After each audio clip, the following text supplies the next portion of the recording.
After we signed the divorce papers, Lucy's lover called me. Please, I'm begging you. Can you come see her at the hospital? The doctor said if she doesn't have surgery, her life might be at risk. I let out a sarcastic laugh. Really? Let her die then. Turns out, Lucy was in such a hurry to share her divorce joy with her lover that she collided with a big truck on her way there and lost her memory. Her memory reverted back 10 years, when she loved me the most. She's forgotten how we hurt each other, how she went all out to divorce me just to give her lover a proper status. Now she's telling her lover, "Get lost, I only want Eric. Eric is me. But we're divorced now, and I don't love her anymore." When Tim called, I was lying on the beach, sunbathing. As soon as I answered, he almost begged, "Eric, could you please come to the hospital? The doctor said if Lucy doesn't get the surgery done quickly, she might be in danger. But she insists on waiting for you. She says without seeing you, she'd rather die."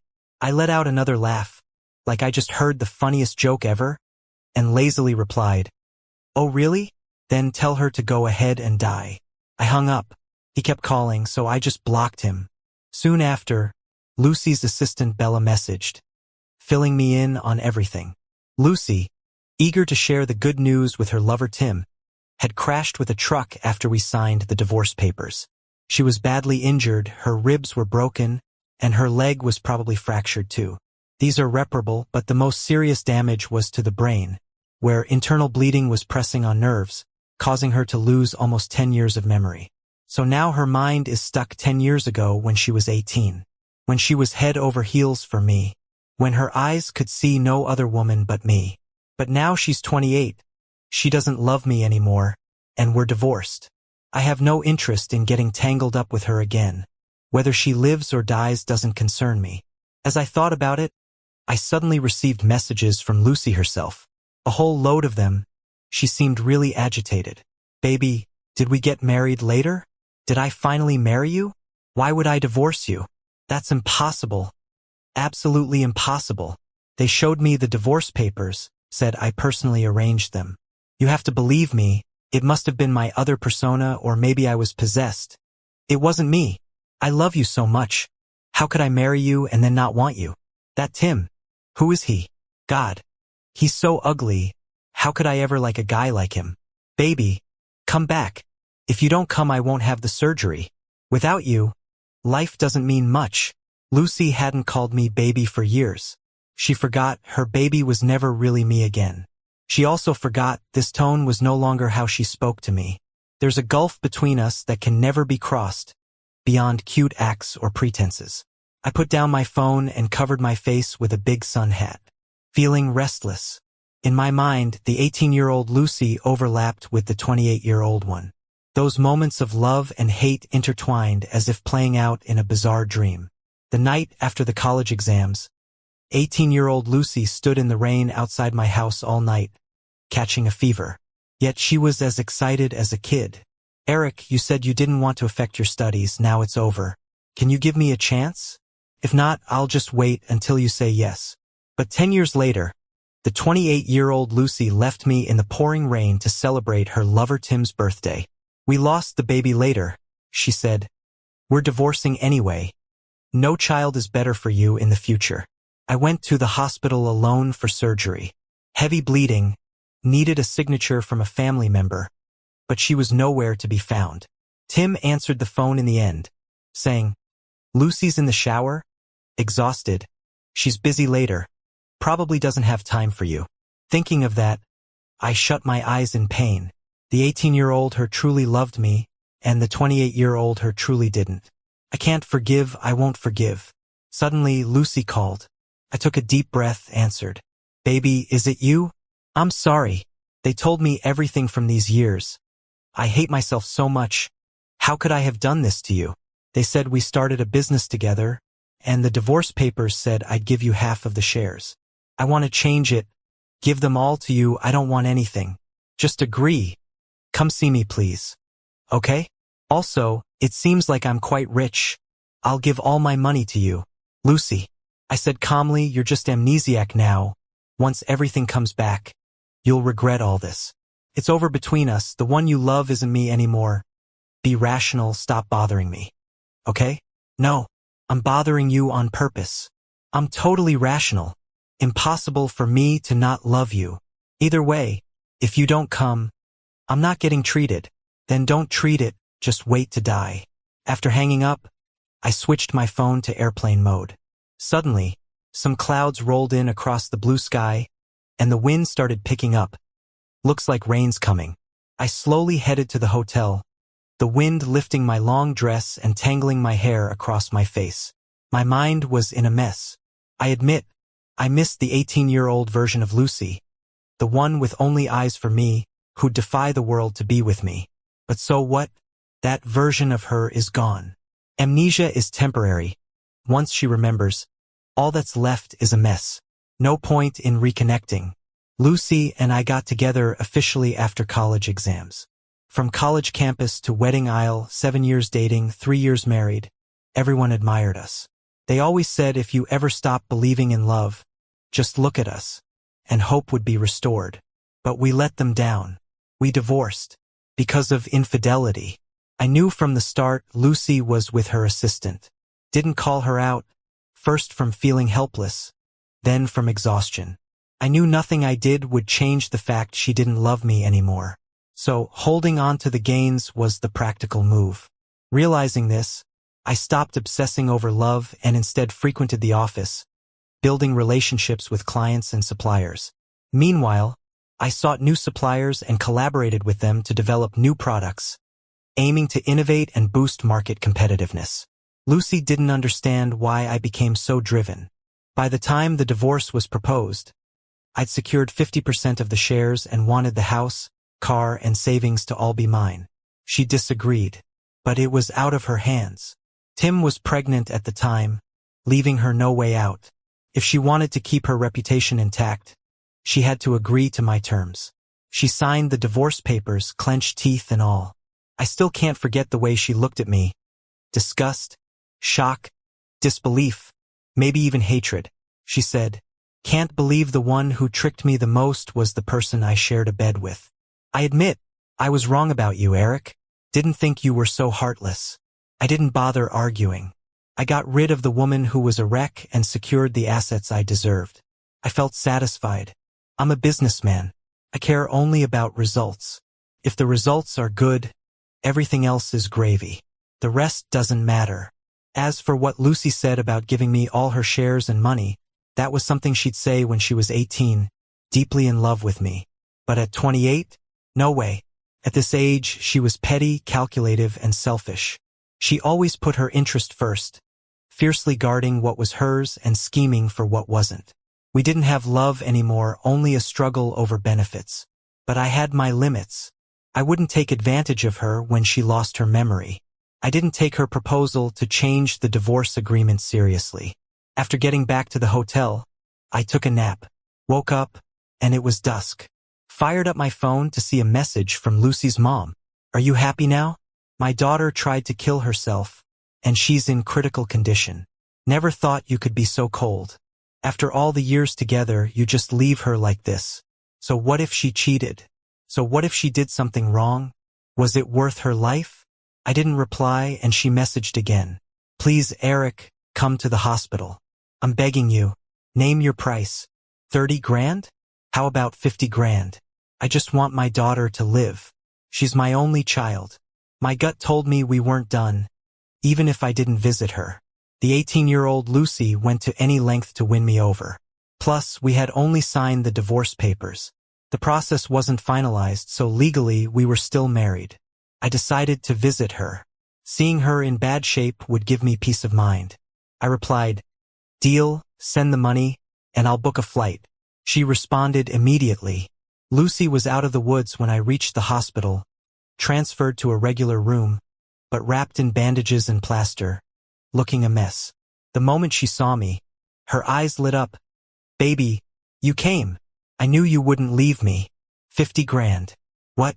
Your mom paid me 50K to come. No way. I don't believe it. You must feel something for me." I showed her the record of the money transfer, and her face fell. After a bit, she said, "I'm sorry. I must have done a lot of hurtful things, right? My assistant, Bella, told me everything.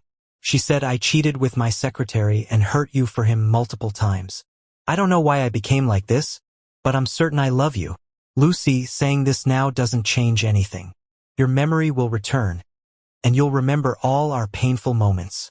You'll hate and dislike me, just as I do you now. Then I won't get treated. Okay? I don't want those memories back. I want a life with you. I can't imagine life without you. I sighed in frustration. Suddenly, I heard a sob behind me. Why are you back? Didn't I make myself clear? Lucy snapped at Tim by the door. You know I'm married, and you still interfered. Don't you have parents to teach you some manners? Even if I didn't lose my memory, I'd never like you. I'm disgusted by you. Get out. Tim's face turned red, and he stood there helpless. Lucy forgot she'd once been protective of him. Forgot he had no parents, which made her want to save him, to give him a home. Tim's not like you. He needs me and you can survive alone. I admit I wronged you. I fell for him and can't help it. You can have anything, shares, assets, money, just let me go. She wanted to discard me at all costs, like a gum stuck on her shoe. Tim was her light, her hope for a new life, her escape from exhaustion. I won't leave, Tim screamed, breaking my train of thought. You forgot about me, but when you remember, you'll see how much we loved. Pointing at me with anger, he shouted, you said you were sick of him, that touching him felt like touching yourself. You said, shut up, Lucy yelled, eyes blazing, smashing the water glass beside the bed. Tim stood frozen. The air felt still. Are you leaving or not? How many times do I have to say it? Her fists were clenched, her eyes deadly. Crying, Tim finally left. Why get so angry with him? He's your partner and didn't do anything wrong visiting you. Stealing you was his biggest mistake, Lucy retorted. Lucy, I said tiredly, you fell for him first. He didn't take you from me, you chose to leave. Don't blame him alone for the affair. No, I don't believe it. Believe it or not, that's what happened. She bowed her head low and slapped herself. Choking up, I disgust myself now. Can you tell me how we got to this point? I shook my head. If you really want to know, just cooperate with the doctors and get treated. Once your memory comes back, everything will be clear naturally. No, I won't get treated. I want to erase that memory completely from my mind. Whatever. Suddenly, she took out the divorce papers and tore them to pieces right in front of me, saying, can we not get divorced, Eric? No more third parties, no one can split us up from now on. I was indifferent, looking at her with disgust.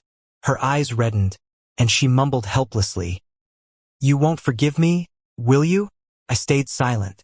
Looking at her, I felt nothing. The current her can't stir up any emotion in me anymore. Calm down. I'm heading back, she yelled, losing control. Don't go. Don't leave me. Eric, come back. Can't come back. Eric's long gone.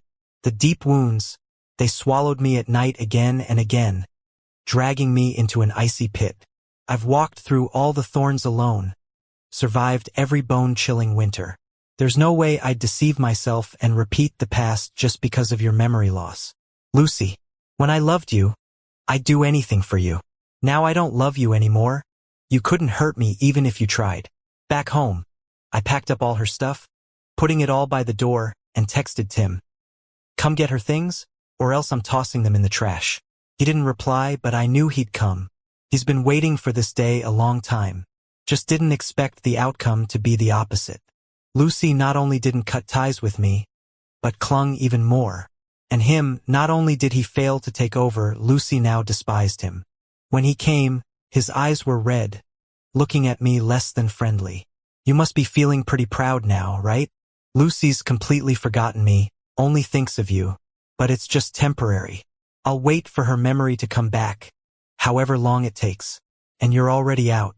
I glanced at him coolly, feeling full of disdain, slipped and said, idiot, what did you say?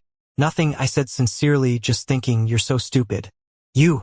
He was so angry there were tears, but he couldn't say anything. I wasn't in the mood to watch him act, so I kicked him out.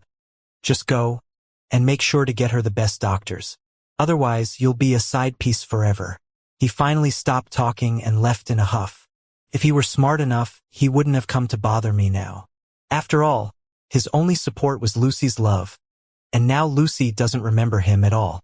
If he wants to earn her favor, he'd have to count on my leniency. But him?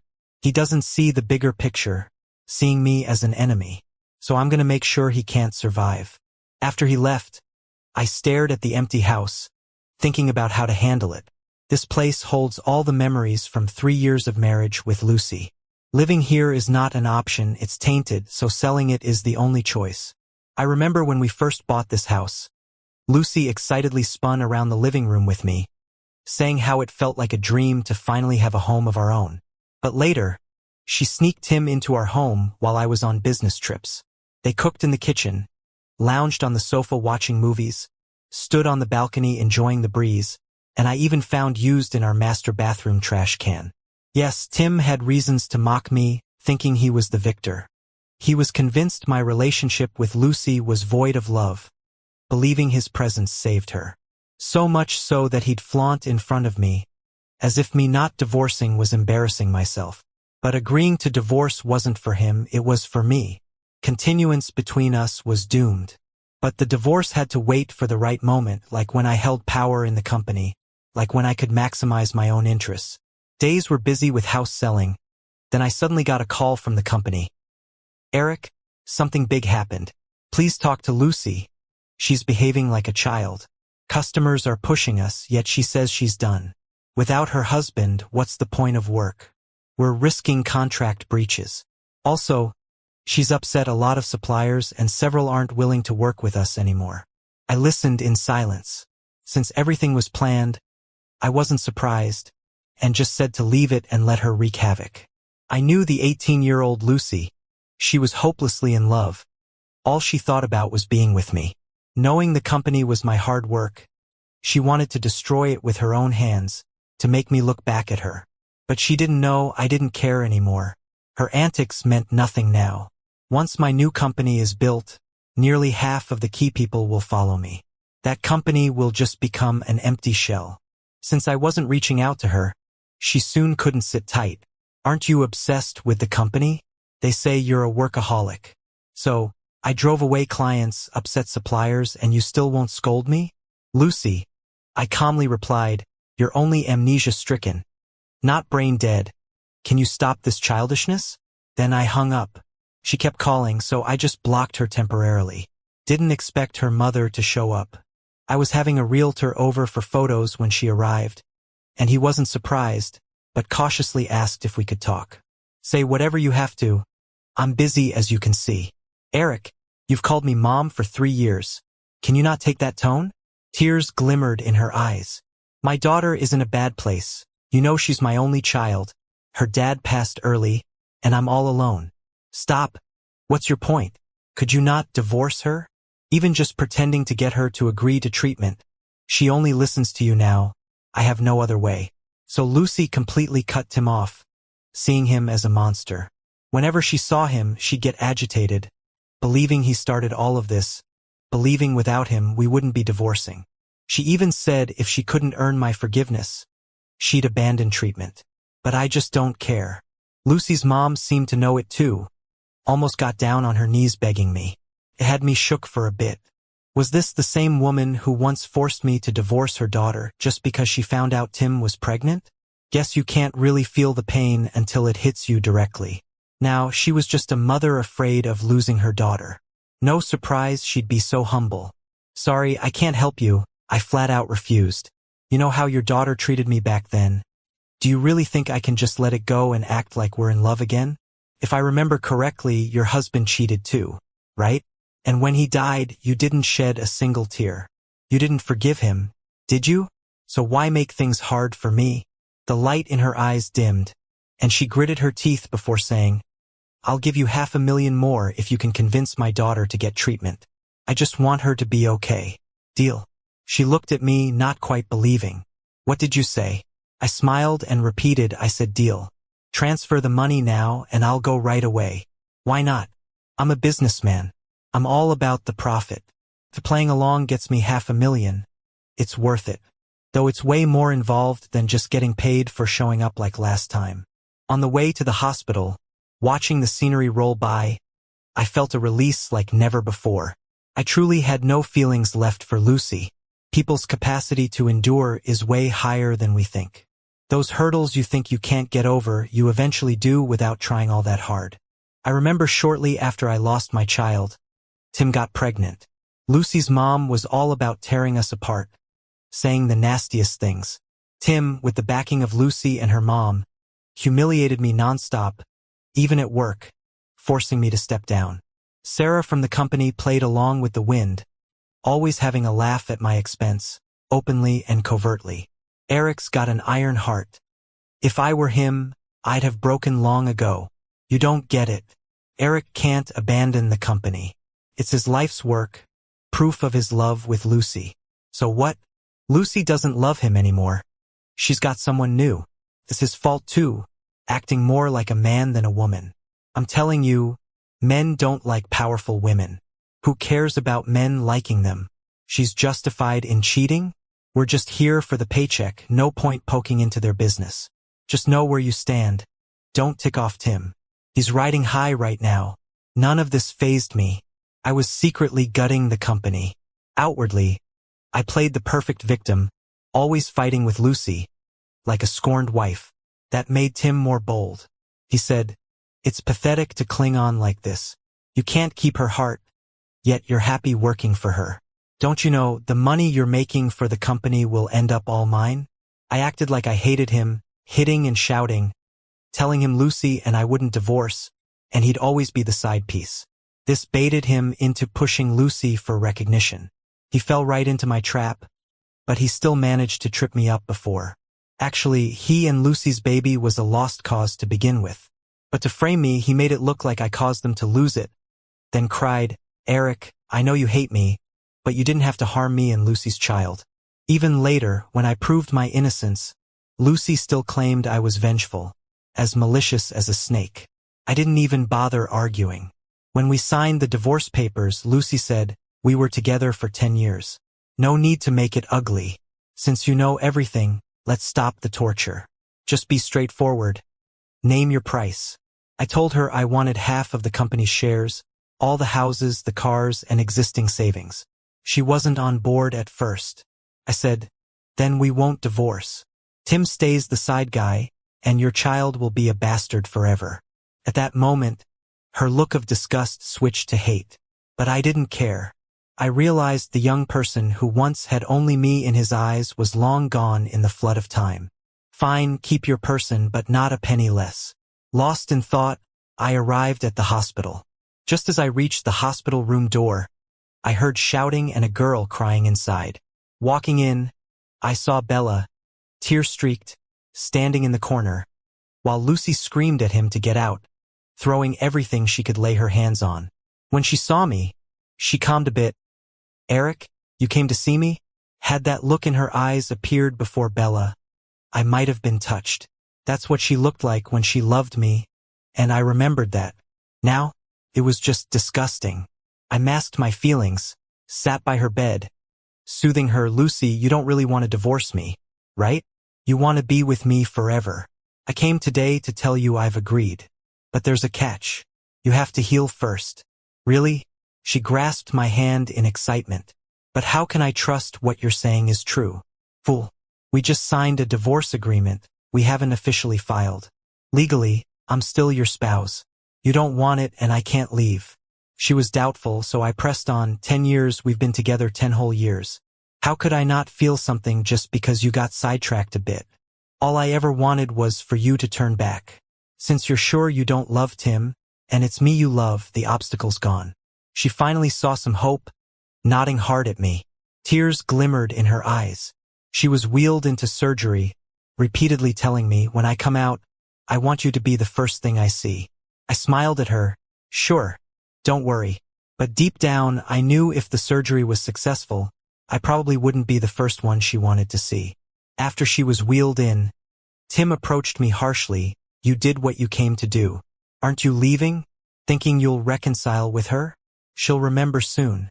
She loves me, not you." I didn't respond. I knew Lucy's mom would say it for me. Sure enough, the next second she rushed over to pull him away. Shut up. Who can guarantee that the surgery will be successful this time? What if her memory doesn't come back and she still insists on Eric? Then what? You're just a third party. Can you please know your place? If it weren't for you, her condition wouldn't have worsened. She gets emotionally upset just seeing you. Are you not aware of that? Tim's face turned red with anger, but he couldn't argue back. That's because what Lucy's mom said was true. Lucy's memory was stuck at 18, still loyal to me with an untainted outlook. Tim, the third wheel, was a reminder of her shame, so it made sense she got upset seeing him. The wait was incredibly boring. During that time, I got a message from the realtor saying several people had come to look at the house, and if all went well, it'd be sold soon. Great news. Getting rid of things related to Lucy always puts me in a good mood. The surgery room light turned off. Lucy was wheeled out. The surgery was a success. We've cleared the blood clot in her brain. If all goes well, her memory should return soon. Lucy's mom thanked the doctor emotionally, while Tim broke down, crying and crouched on the ground. I made a rather untimely exit, saying, "Since that's sorted, I guess you don't need me here. I'm heading out." No one stopped me or even acknowledged me. After all, I was only hired. Fine by me. Later, I met up with a couple planning to get married. The girl, who seemed around her 20s, kept telling me, "I love this big balcony, and the floor-to-ceiling windows have such taste. You can watch the whole city from here, but I want to do it with someone I love." After saying this, she skipped over to the guy, wrapping her arms around his. He pinched her nose, a look of deep affection on his face. I felt a sudden pang, struggling to smile. That scene felt so familiar. Back then, Lucy did the same with me in a playful way, wrapping her arms around my neck saying, "I hope when I'm standing here alone taking in the view, you sneak up from behind, hug me from the back, rest your head on my shoulder, and ask me what I'm thinking. Let's not have secrets, overnight grudges, or pretend we're doing things for each other's good. If one day we stop loving each other, I want you to tell me instead of betraying me. I can accept you no longer loving me, but betrayal? No way." Lucy confidently promised me back then, "Don't worry. Even if there's a change of heart between us, it won't be me. From the moment I saw you at 18, my biggest dream was to marry you." I laughed and hugged her tight, visions of the happy days after marriage filling my mind. But that happiness didn't last too long. She grew tired quickly, and meeting Tim gave a face to that weariness. In the end, she didn't even want to talk to me. Oh well, love is a luxury in life. Having it is lucky, losing it is normal. Just keep a calm mind. We have no issues on our side. When can we sign the contract? Snapping back, I replied with a smile, "Whenever you're ready." "Great, we'll be in touch soon. Thank you for parting with the house. We really love it." I finally smiled with relief, wishing you both the best in your future together. They exchanged a look, gripping each other's hands tighter. Lucy woke up a week later. I didn't expect her, with her memory back, to come see me, and in a wheelchair no less. I felt a bit dazed. Was the surgery a failure? She quickly gave me an answer, because the first thing she said was, "Why did you sell our home?" "It's not our home," I corrected her. "Just a house. My house." "Eric, do you really hate me that much?" "Not really hate," I said flatly, "but that house felt dirty to me, wasn't worth keeping." Her eyes turned red, voice hoarse as she said, "So, what you said before my surgery was all a lie." Of course, I admitted openly. "Your mom gave me $500,000 to convince you to undergo treatment. I took the money, so I had to do the job. You lied to me." "Yeah, I lied." Her fists clenched tight, nails digging into her palms. This was the first time I saw Lucy this way. A mix of helplessness, despair, regret, and confusion. Honestly, I didn't quite understand her. Where did this complex emotion come from? Wasn't divorce something she always wanted? A divorce meant being with Tim freely and escaping the torturous days with me. Isn't that a good thing? "I regret it," she said with a choke. Her Adam's apple moved, as if she made a huge decision. When I woke up, My mind was filled with the fragments of our time together over the years. Eric, I realized the one I love has always been you. With Tim, it was just a moment of impulse. You were my teenage dream. There's no way Enough. Stop. I cut her off, waving my hand. It's disgusting hearing all this now.